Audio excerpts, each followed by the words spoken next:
आज भारतीय संस्कृति के विरुद्ध में भारत में एक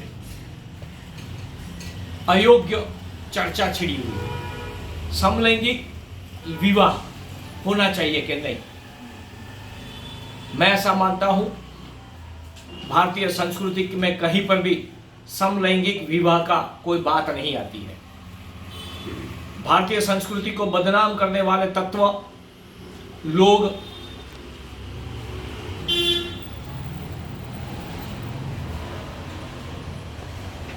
आज भारतीय संस्कृति के विरुद्ध में भारत में एक बहस छिड़ी है। वो बहस ऐसी छिड़ी सुप्रीम कोर्ट तक पहुंच गई। सुप्रीम कोर्ट में भी पिछले कई दिनों से इसके अनुसंधान में दलीलें हो रही है। मुझे ये बताओ, भारतीय संस्कृति में कहां पर समलैंगिक विवाह को मान्यता दी है? कई लोग ऐसा बता रहे हैं कि अजंता एलोरा की गुफा, खजुराहो के चित्र, ये सब में ये बात है। मैंने भी अजंता एलोरा की गुफा देखी है, खजुरा के चित्र देखे हैं। वहां तो मुझे कहीं पर भी दर्शन नहीं हुआ समलैंगिकता का। वहां जिस प्रकार से पेंटिंग या कला कारीगरी बताई है, आर्ट बताई है, उसके पीछे एक उदात्त भावना थी जो ये लोग समझ नहीं रहे। जिनको हिंदी में, गुजराती में कहावत है कमड़ो है ने पीड़ू देखा है। हिंदी में कहावत है जिसको पीलिया हुआ हो उसको सब चीज पीली नजर आती है। उसी प्रकार से जिन लोगों की दृष्टि समलैंगिकता की ओर चलती है उन सबको समलैंगिकता ही दिखती है। कई देशों में इसके खिलाफ कड़ा कानून है। मैं ऐसा मानता हूं, भारत सरकार ने जो कहा है कि समलैंगिकता विवाह को मंजूरी नहीं देनी चाहिए तो सही है।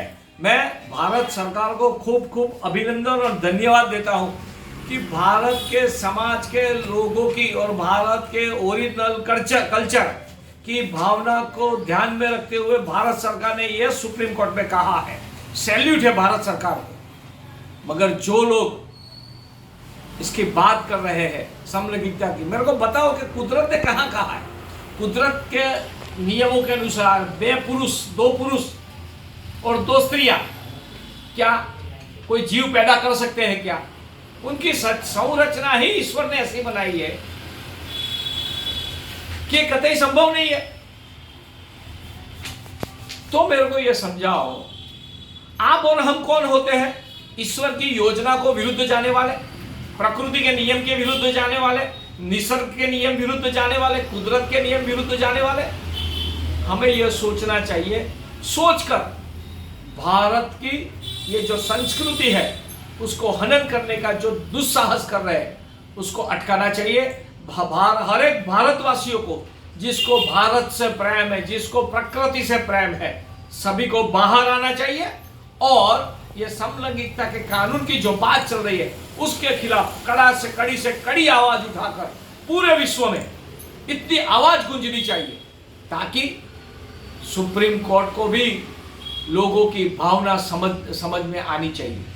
और मैं ऐसा मानता हूं कि जो नामदार सुप्रीम कोर्ट में जो भी बैठे हैं, जो भी ऑनरेबल जस्टिस बैठे हैं, सभी भारत के लोगों की भावनाओं को ध्यान में रखते हुए, क्योंकि भारत का जो कानून है, श्रुति स्मृति उपनिषद सबके आधार पर है, पुराण सबके आधार पर है। तो पुराणों में भी, उपनिषदों में भी, श्रुति स्मृति में भी कहीं पर भी समलैंगिक कानून की कोई बात नहीं है। तो मेरा ऐसा मानना है, हर एक भारतवासी को एक व्हाट्सएप सोशल मीडिया पर करना चाहिए। और ये मैं आज से मुहिम शुरू कर रहा हूँ, ये मुहिम में सब जुड़ो और भारत में समलैंगिकता का कानून की जो बात है उसका विरोध करो। अगर आपको ये बात सही लगी हो तो बेल आइकन दबाकर और सब्सक्राइब करके, लाइक करके, शेयर करके उसके ऊपर एक कमेंट भी कीजिए ताकि अपनी ये आवाज भारत के जन जन तक पहुंचे और यही आवाज केंद्र सरकार को एक शक्ति देवे, साथ ही नामदार सुप्रीम कोर्ट तक भी ये बात लोगों की भावना पहुंचे। यही मेरी एक आप सबसे नम्र निवेदन है। धन्यवाद।